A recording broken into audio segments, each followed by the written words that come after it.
So good morning. I'm the sub teacher today, so don't throw any spitballs.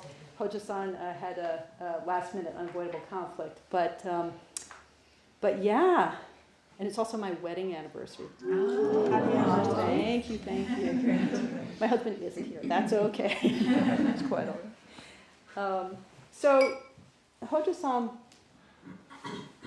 today was going to be the 12th in this series of wonderful Dharma talks, which are all, if you've missed any of them, they're all on YouTube. You can listen to them easily. They can become your favorite podcast to tune into the Dharma. But he's been talking with us about something that every Sunday is a huge part of our morning chanting. You know, this clear seeing, this wisdom at the heart of our tradition. Avalokiteshvara, when deeply practicing prajnaparamita, the perfection, the liberation of wisdom, clearly saw that all of this, all of us, it all is empty. Now, Avalokiteshvara is the bodhisattva, the angelic sainted being. There's a lot of us carry the idea of bodhisattvas differently. We're all, by the way, bodhisattvas, so congratulations. But Avalokiteshvara, they're the bodhisattva of compassion, right? So one of the things that Hojo-san has been talking about is how do you deeply practice wisdom? It's by living through compassion. So Hojo-san's been talking about this teaching of the six liberations, one of which is wisdom, right? That one wing of awakening, that is wisdom, that clear seeing. And the other five, right? The other five are the enactment of compassion. So he's been talking with us about generosity. He's been talking with us about ethics. He's been talking about forbearance, patience. I like the term constancy, like the constant heart that stays with things. He's been talking to us about zeal, vigor. I want to call that fortitude, that liberation. You know, you got forbearance, sticking with it, and then you got fortitude, whatever that vigorosity, as he's calling it as well, is. And then the last one, the liberation of meditation, okay, which he started to talk with us about last week. And I think for many of us, if you were here, I know GK said, I'm fired up. There's a lot, and this was going to be, okay, he was talking about what meditation isn't, and then today was going to be, let's talk about what meditation is. And we're done. We're done for now. So it's a chance for me to kind of frame how I've taken these talks and to provide a little frame, and then for us to open it up to talking about liberation, talking about whatever is alive right now for all of us. Okay. So I'm going to say a few framing things, and then turn it over to us. So, at the heart of all of this talk of liberation, this clear seeing, right? This is the awakening to what we might call intimacy, right? This healing away from an instrumental me and the world, subject, object, let's get her done mentality. Not just mentality, that makes it sound too small, but the whole way that we orient. And it's particularly pronounced in this moment of our of humanity's development, this post-capitalist, neoliberal, all the tags we could put, all the isms we could put to this world now.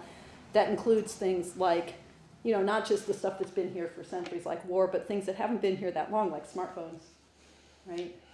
This world where instantly we are organized against what's out there and what we can do and how we can fix and also how we can be happy, right? And I don't need to if you're just listening to this talk, I just did scare quotes for happy. I don't think happiness is scare quotable exactly, but that kind of prevalent idea that any distress, discomfort, there's something wrong, that we're broken if we're sad, that we're broken if we feel lost, that we're broken if life feels hard, that we're broken if we're angry, that we're broken if we're triggered and traumatized by existence.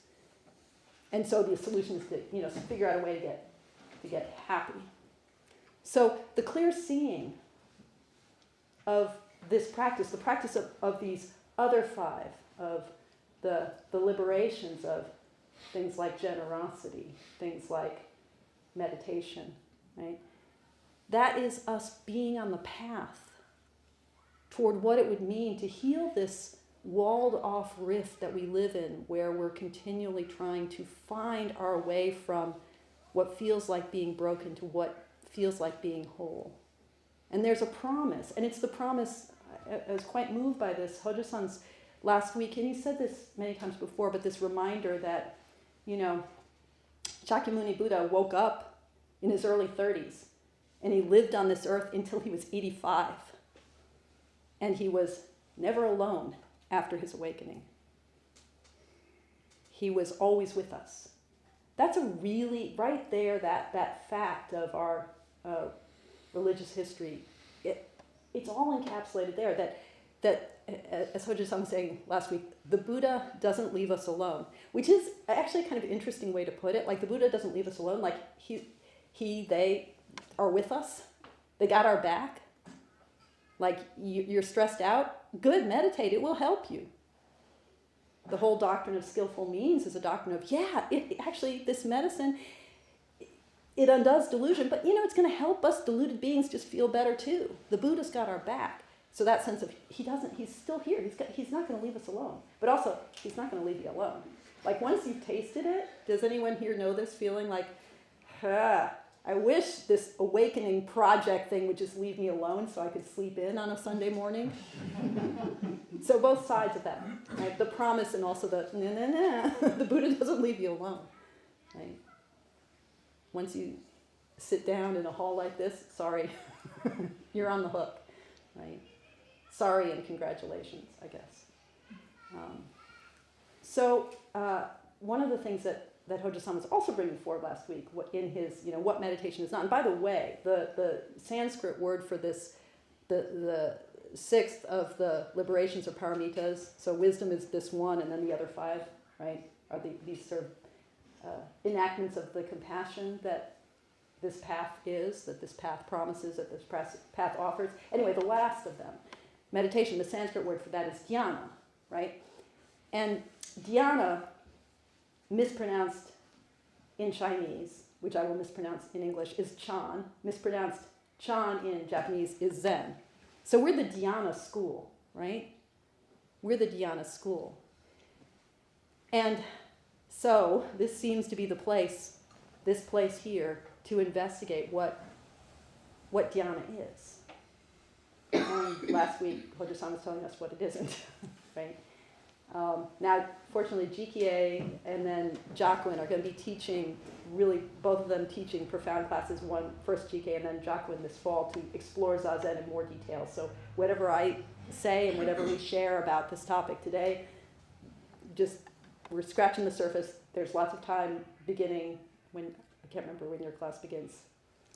Late September. Late September. Whatever Tuesday is closest to the 24th. There you go. So there's plunging into Zazen with GKA and then also with Jaquin. But so we're the Zen school. So what is that? And what Hojo-san last week was sharing with us is, it's not freaking mindfulness. Okay, some of you may know that I've spent like the last, dozen years teaching mindfulness. So let me just say a little bit about how the mindfulness, secular mindfulness, comes into all of this, and to say a little bit about actually what I just experienced yesterday, and then open things up. So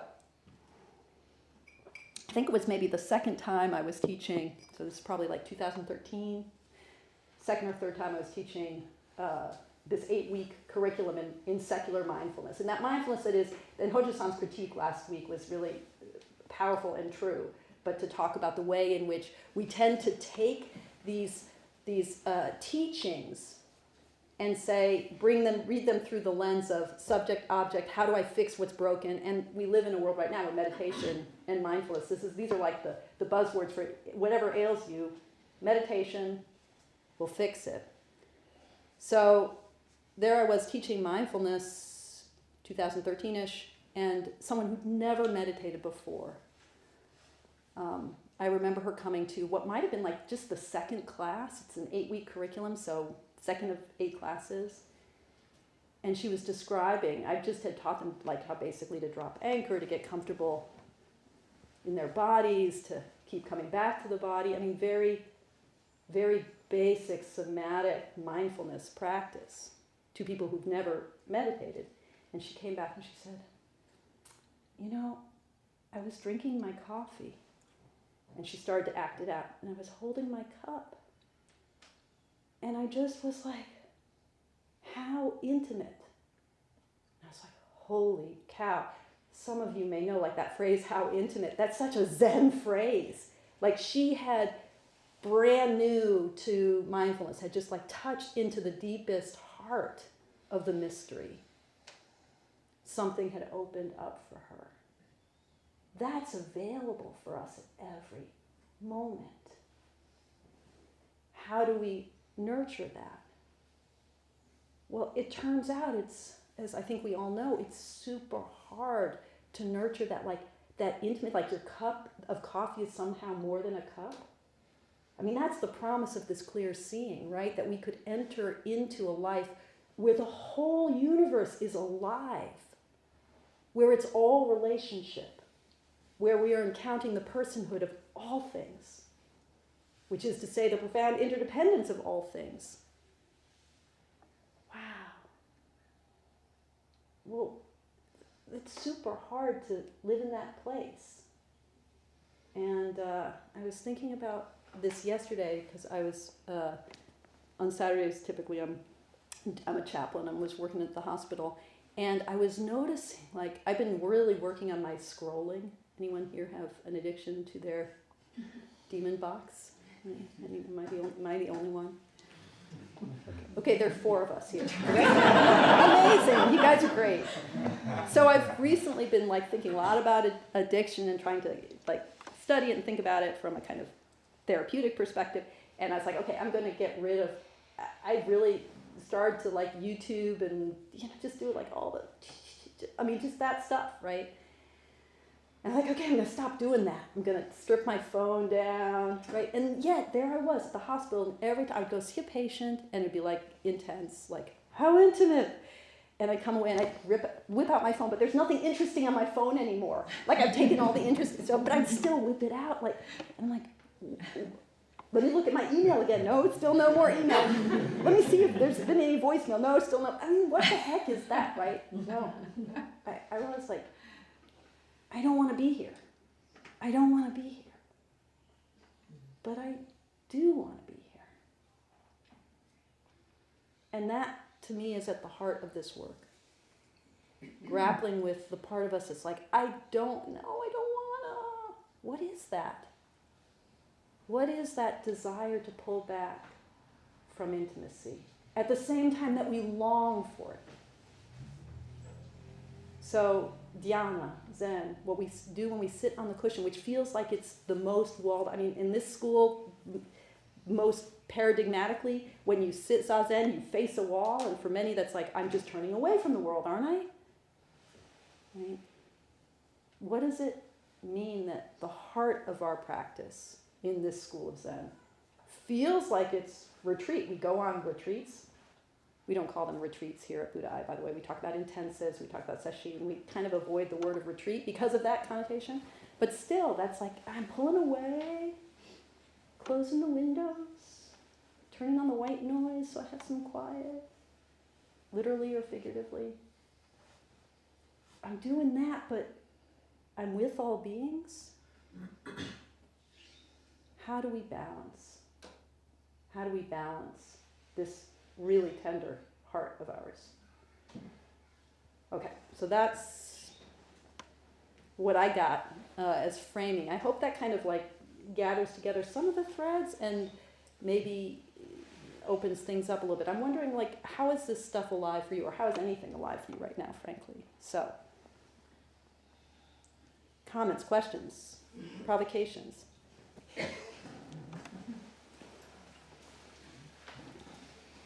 What you got? I gotta have something. Yeah, Isa. Yeah, meditation is really hard and disruptive. That's not a question. Okay. That's all. That's all you got? Feel free to comment on that. Well, but I have a feeling, so you could say a little bit more. It's hard and it's disruptive. Yeah, it's so I'm not talking about hard in the like conventional sense when people say it's hard to sit down and be still, which can be super hard. I mean, it leads into all sorts of places that are discombobulating, are confronting, and like almost by definition, like impossible to nail down. Like there is no, there's no place to put it.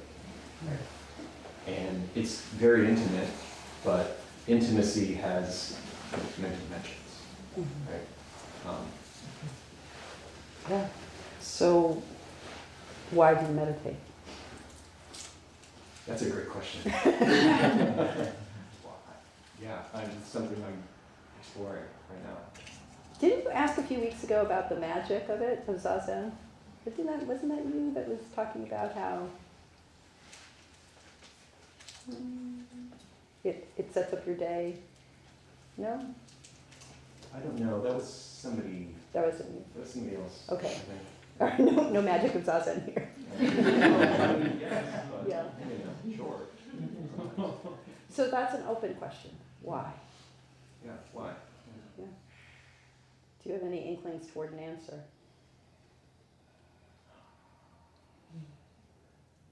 I know what it's. I know what it's not, right? It's and I don't know if I'm kind of recapitulating like one of what your son's fundamental messages, which is it's not a lever, right?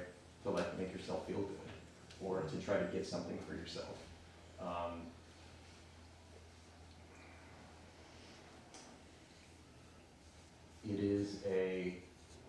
It's a like I think my current working definition of what it is and why is like it's a way to encounter all beings with the broadest possible definition for being. Yeah. It's a way to encounter all beings. That's the intimacy that we're talking about. Right? And yet, it's not a lever.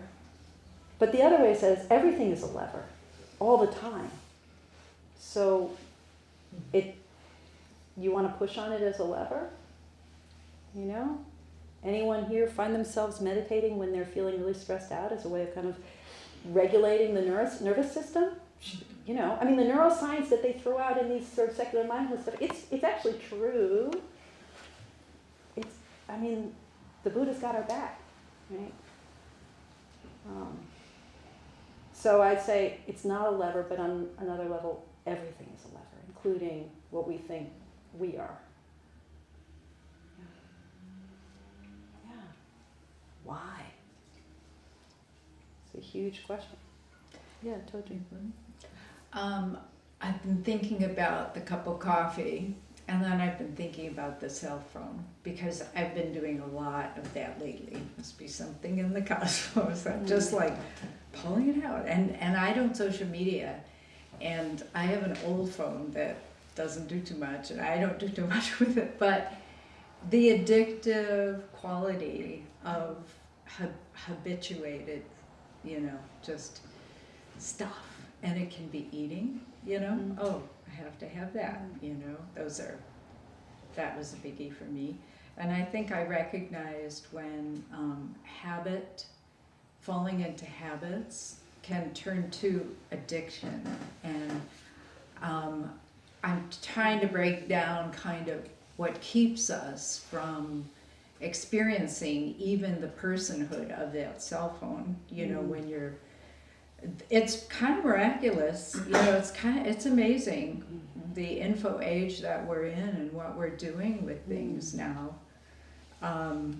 And yet at the same time, it just seems like there's this urgency to have it, to get it, to grasp it, to keep us from really spending a little more time in those intimate places that you may have felt with your patient, with the people you're seeing at work, or with it. and I'm trying to break it down personally with the addictive qualities and what makes something go from a habit that's fairly easy to adjust to an addictive thing and it seems like there's an urgency to it, and I just wondered if you or anyone else has other ideas about the qualities of addiction that when it goes past that point that keeps us so hooked in. So there's a huge ton of stuff to say about that, right? Mm-hmm. And that I think that's a Dharma talk in itself. I mean, that's a lot of things in itself.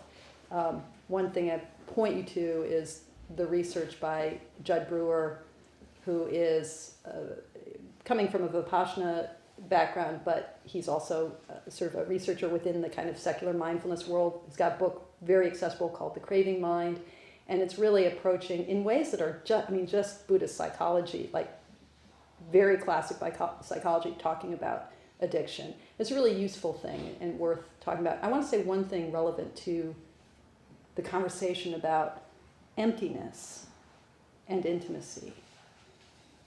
So just noting the ways in which everything about our tech world, and our world actually, we live in this world now of everything is subscription, right? I mean, everything. Like you don't own things anymore. So there's this way in which we relate to what used to be things like records and books and letters as content, which can go into any vessel. It's sort of immaterial. You guys know what I'm talking about? So our cell phones, we're discouraged to think about our cell phones as in that personhood way. Mm-hmm. We're encouraged to think about them, and when I say we're encouraged, like who's the agent here? It's all of us. It's our economy. It's our society. We're encouraged to think about these things as completely transparent and replaceable. So you buy a new iPhone, and instantly it's exactly like your old iPhone, except better, right? But it's seamless. Like we think it should be seamless. If it's not seamless, if there's like even a lag of 0.3 seconds of something, we're like, oh no, tech emergency. Again, am I just speaking for myself here? Is this resonant? So everything's like that, where just this kind of mechanism of the way we consume, where we're not even aware that we're consuming because stuff isn't real. It's just a kind of transparent delivery system for content that is sort of up there in the clouds. So first and foremost, can we reconnect with the stuff in our world as actual things, actual objects that each is unique and irreplaceable? If you've ever lived for any length of time because for financial or sentimental reasons with a smartphone that has a completely cracked screen, you start to feel that. Right? You start to realize, oh, actually, I might cut myself as I'm doing my touch screen here. This is a thing with glass. It's its own unique thing. And how different that is from the land that we, probably many of us, maybe all of us, inhabit as little beings, where every single doll or stone or little, toy truck was completely alive and had its own name, maybe. I grew up in the era of pet rocks, but even I, as a little kid, knew that. Did people remember pet rocks? Even I, as a little one, this was this thing where you could actually buy a rock, and it was your pet rock. Okay, so why am I talking about pet rocks? So even I back then knew this is crazy for me to ask my parents to buy me a rock. We have them in the backyard, but I built a family of rocks, and I had a little shoebox, and I had a little house of my rock family. And I didn't paint faces on them. I didn't need to. They all already had faces. So how can we reconnect with the cell phone? Some of that urgency is that there's this immaterial thing that's coming through to get us. And the stuff of our life has become transparent, evanescent. It doesn't really exist. but we should talk more about addiction. It's a really important question. Yeah. Myobun? Oh, is there someone else? I don't know. Yeah, go ahead, Liz. I'm coming out of the August break and just coming into the fall, and I've been thinking a lot just about what the break has been like for me, which has pretty much been staying up really late and a lot of scrolling. And, you know, for me, part of what I noticed when I started coming here in the mornings was just that was what I was choosing to kind of orient my life around, in terms of like that one decision meant that I couldn't structure my life in a different way that I was trying to kind of get away from. I guess just sharing that personal context for me to then ask, like, as we come back into the flow of the temple, any advice or suggestions? Where do things seem, where is there a rub in this transition for you? Where is that rub, if there is one?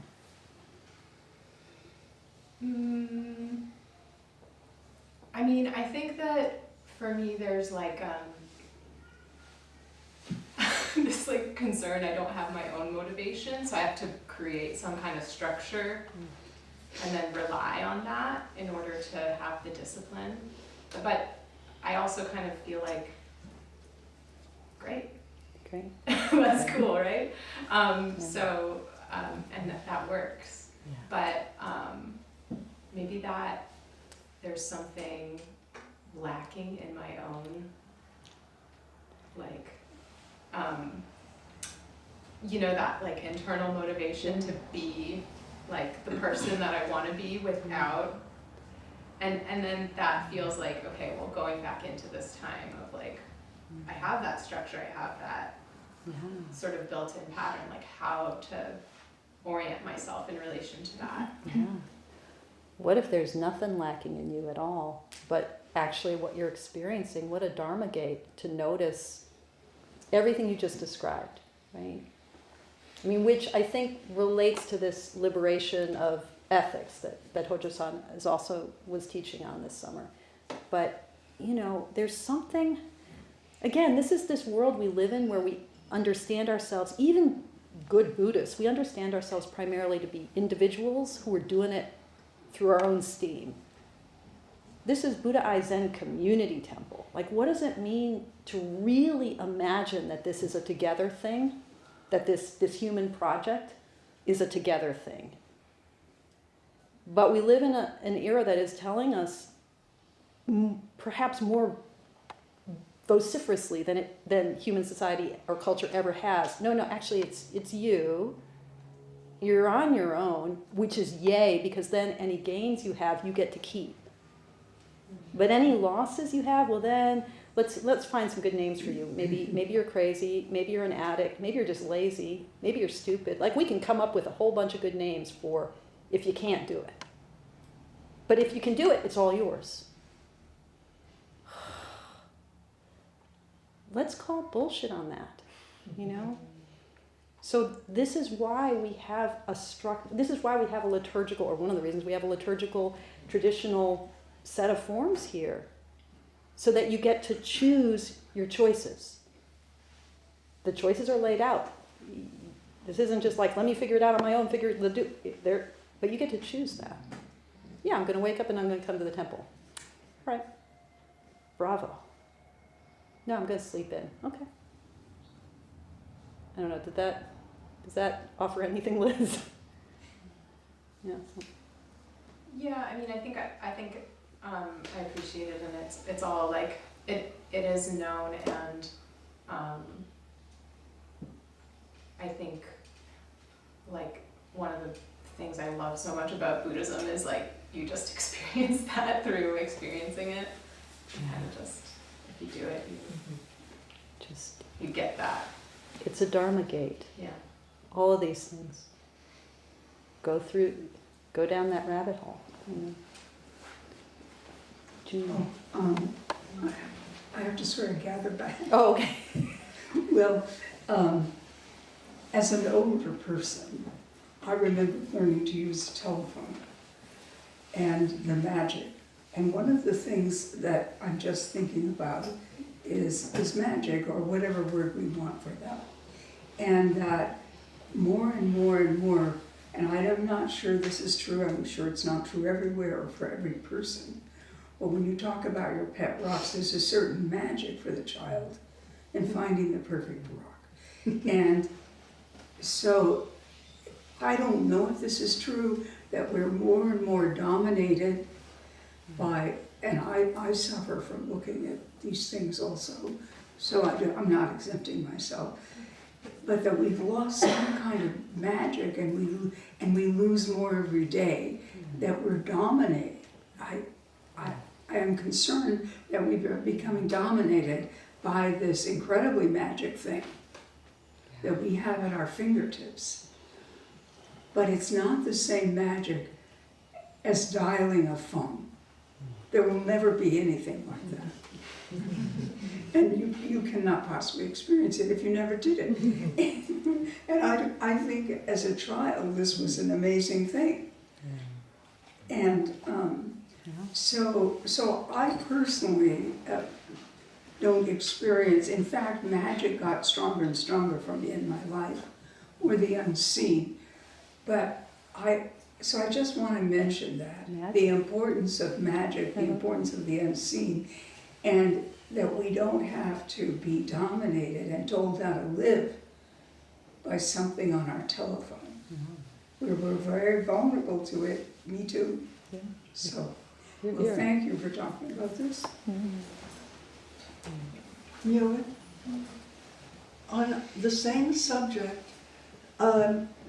when I was downstairs helping Tenkan have his lunch, and he's suffering from dementia, as you know, and he doesn't say a lot, but he said to me one day at lunch, "I want you to get me a special mirror." And he can't always find the words for what he wants. And I was trying to figure out, what is it that he's asking me for? What would you like? Tell me again. A special mirror. And across the table from us was one of the other residents, and he had a cell phone, and he was looking at it. And I thought, in his mind, that's what it is. And that's what it is to people, whether they realize it or not. You're looking at it. Are you trying to find yourself, or you're looking at yourself, and that's it. And it's some imaginary self. It's a special mirror. It makes you appear to be something else, but it transports you. I don't know. But after I thought about it, it occurred to me, in his mind and with his words, that was a great description. That's fantastic. Oh, thank you. I think Chikie was. Oh, thanks. I've been thinking a lot recently about what you were talking about at the beginning with that, how we long for that intimacy, and then also we turn away from it. And you were talking about being at work and doing something difficult with a client, and then that need to pull away. And I have similar experiences in my work, right? And that part seems obvious, right? We do something, this profound thing with someone that's so difficult that we want to pull away and escape. But what's been really on my mind is the way we do the same thing with bliss, like whether it's like the transcendental experiences that we might have, this thing that we think, if only I could live that way all the time, everything would be so great. And then yet when we touch it, it's like, wow, okay, that's enough. And we do the same thing with, the people that we love, with, whatever those, we have so little stamina for that intimacy, and that conundrum's just been on my mind a lot recently. It feels like a lot of this practice for me right now is about building stamina. Yeah, that's beautiful. Thank you for that. I think stamina is also a word for me that I associate with Kshanti, with forbearance. And what is it, and in psychological terms, people will talk about the window of tolerance. It's like, how much capacity do I have for the intensity of this humanity? I watch my dog, this may be something I've actually talked about in this hall, I can't remember, but my dog Opal, who's a little trauma girl, she was a rescue and had what I know about her first year and a half, and I only know a tiny bit, it just makes me know she had some bad stuff. And she's very smart, of course, she's my dog, so she's very smart. I just assume she's very smart. But I just watch how Opal, if there's any, if my husband and I, if there's any tension that's negative, she needs to regulate that, and she'll go and she'll find a toy and put it in her mouth, and she'll weave through the room. She's like weaving the energy. Let me co-regulate with you guys. I gotta cool down my. But then if we're also just all lovey-dovey, if it's just like good energy, she also I gotta weave. So it's like she's got this much room where she's comfortable, and when it's beyond that, she's got to do the self and co-regulating. So our work with Opal, that sounds so grandiose, but it's just like try to make her feel safer, give her a bigger container so that she has more room for that. So we're building the stamina. And that's another way to think about what we're doing when we're sitting down for a period of Zazen, is building stamina for this human project, this wacky thing. Yeah. Thank you. Myobun. I've been curious about an intersection in practice, and our conversation, this dialogue is making me think of it a bit. I recognize in myself that sometimes I can get a bit lost, or I want to maybe disappear completely into total receptivity, but I can tell that that's missing the mark a bit, and I know that there must be something about skillful action and compassionate engagement and total receptivity. They meet somehow, that it's very unclear to me what that might look like, or I'm sure it arises in my practice sometimes, but I have a hard time putting a pin on it. And I'm wondering if you have experience with that particular crossroads of receptivity and engagement. Let me ask you this. How do you know that it's missing the mark, that the total receptivity is missing the mark? I think for myself, it's because I suffer. Maybe it's because I forget to eat, or my body suffers. I forget things, and I have difficulty with my cognitive ability. And so, I think it's more along the lines of dissociation, and that has some can have some profound impact on my physical well-being and spiritual well-being. Yeah. So, I'm curious about that. Yeah. That slip. So So it's like the opening lines of the Genjo Koan. To study the Buddha way is to study the self. To study the self is to forget the self. To forget the self is to be confirmed or verified or met by the myriad things, by the 10,000 things. If that step of receiving and encountering is just about dissociation, there's no meeting, right? There's nothing there. There's just death, Mm-hmm. So for me, there are times when the thing I need to do for this body is to not be in this body and to just have the world rush in and have something happen and have functioning happen. But I can't stay in that place. I shouldn't stay in that place. Or encounter's not happening. Mm-hmm. It's not a genuine I don't receptivity then. It's because you're not actually encountering. It's not receiving. It's. I mean, the word you used was disappearing. Mm-hmm.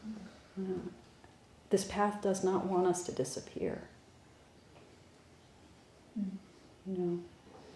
So then, how do we connect? How do we have a big enough container around us that the suffering of the body can be present and the encounter can happen, and we're safe and held within that space? I don't know if this is meeting your question, but Yeah, it is.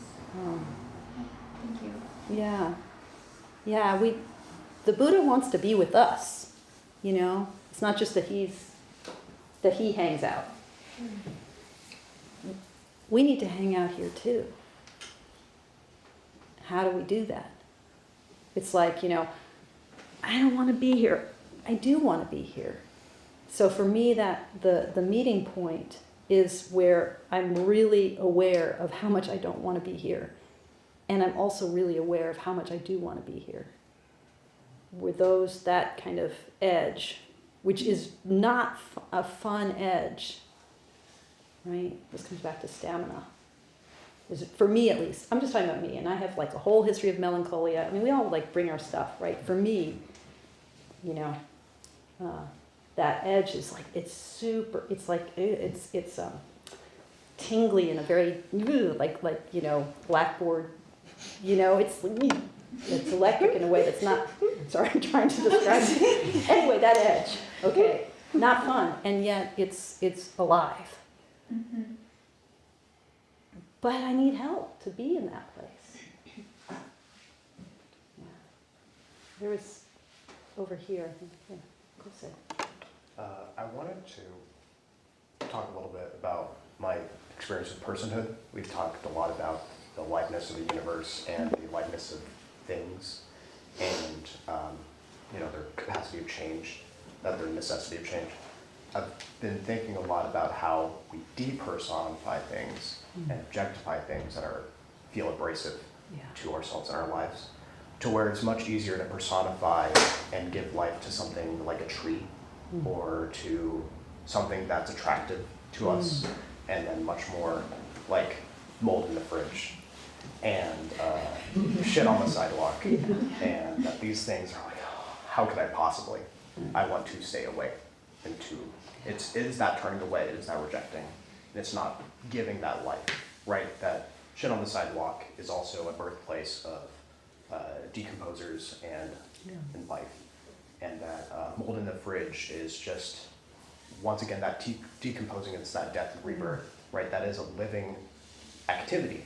But as living beings, we have this,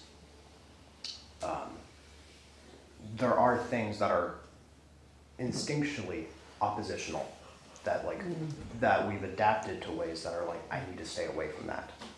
But there's gotta be a way to approach those things with life that isn't a rejection, that is a recognizing of, I do live this living being life, that I want to avoid snakes and spiders and these things, but also see that living aspect of it that isn't an opposition, that isn't a rejection. How can we approach these things to our life that relatively are things we want to avoid, but things that we have to let live? Yeah. So meeting doesn't mean we hug. Yeah. You know, encounter doesn't mean like, let's get all lovey-dovey with the shit on the sidewalk. You know? Or all the other things that we might feel aversion to. But, you know, it's not just that there's aversion, it's that we don't want to experience our aversion.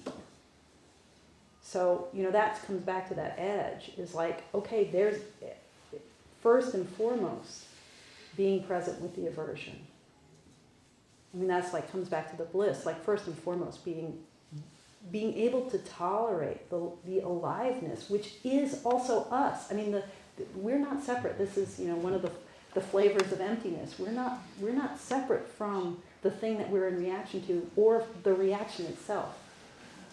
So how do we turn toward the whole shebang?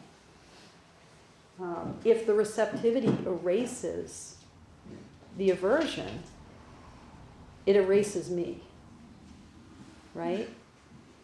which is not actually possible, but we can kind of do it through things like dissociating. So, yeah, the shit is shitty. Let me know that. Yeah. Yeah.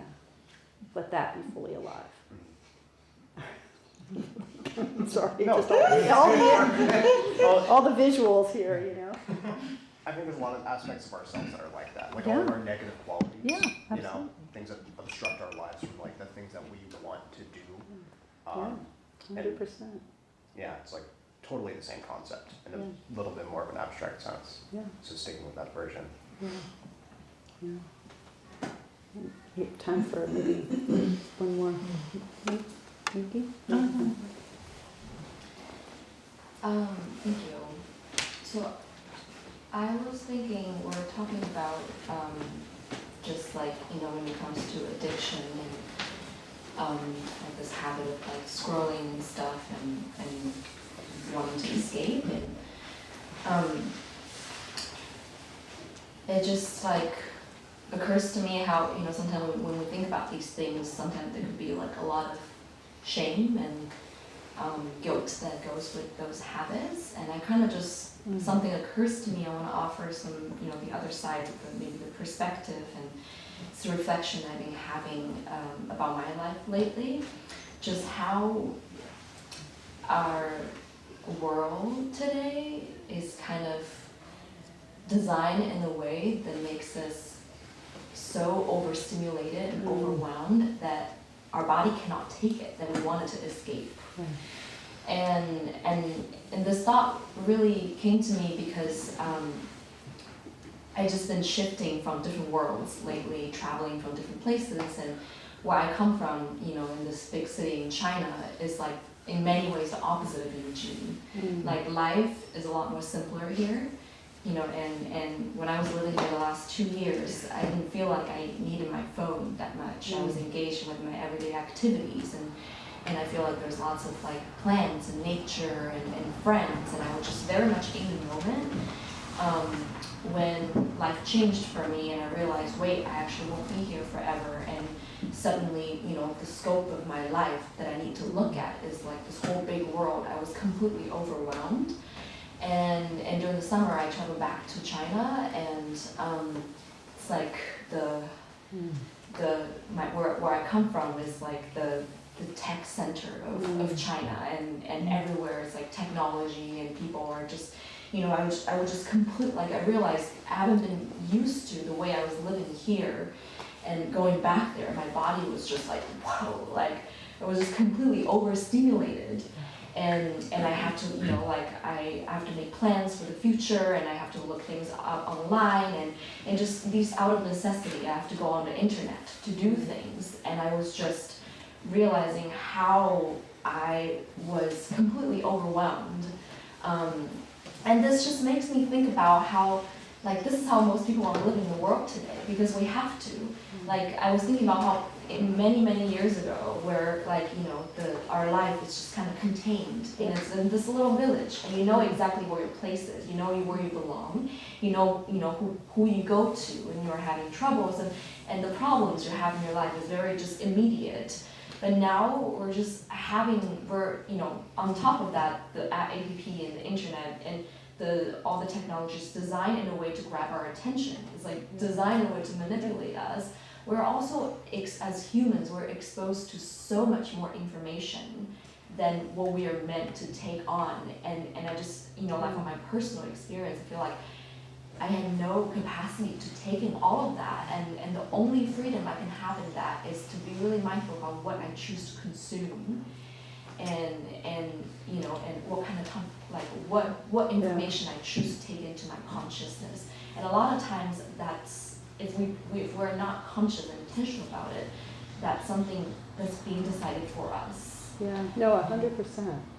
So let's, because I don't want us to go too much into this, but yeah, 100%. And so I think what Hojo-san is directing us toward is that this practice that we're cultivating in this place isn't just about how do I help myself.